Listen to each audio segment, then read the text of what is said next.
Designed that to where they kind of mapped out the geography a little bit. You can see all that kind of dead and brown grass that's off in the distance. That's supposed to be the dry eastern Washington to represent the Cascade Mountain Range, and then closest to us is all that bright, lush green grass, and that's supposed to represent the more lush and wet western Washington, where you're currently at right now, which you wouldn't believe on a day like today that it gets wet here, but there you go. Now it's actually also pretty low tide right now as well, and so you can get a couple examples of a very white. You're going to see a little white tower that gets skinnier in the center and has a pyramid up on top. That right there is the Smith Tower, and that is Seattle's first skyscraper. Now that building right there was built in 1914 to advertise L.C. Smith's break into the typewriting business, because he felt if he had a really tall building, people would start writing articles about it, and it could get a lot more notoriety, and people would start buying his typewriters.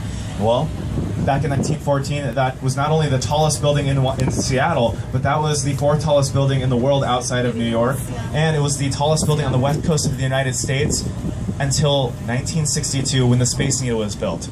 So it had a long reign as a giant. If you see any photos of Seattle during that time frame, it is amazing how different this whole thing looks. You can get up to the 35th floor observation deck as well. You can walk in and go and visit the original Otis elevators.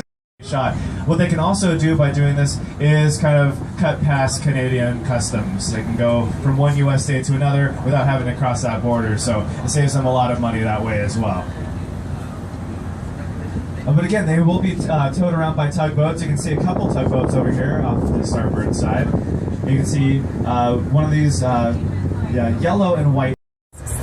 Now, the reason for this is it's kind of expensive to park a really big boat like that here in Seattle. In fact, they estimated it costs about $40,000 a day for a ship this size to be here. So time is money, and they definitely like to get things done really, really quickly. And you can see that center gantry crane right there is dropping down one of those pieces of cargo right there as well. Now, you gotta imagine, 60 to 90 seconds. That's gotta be tough in of itself. But they're also several stories off the ground, and oftentimes when they're unloading a ship like this, they are looking directly between their legs and trying to align it on the back of a truck.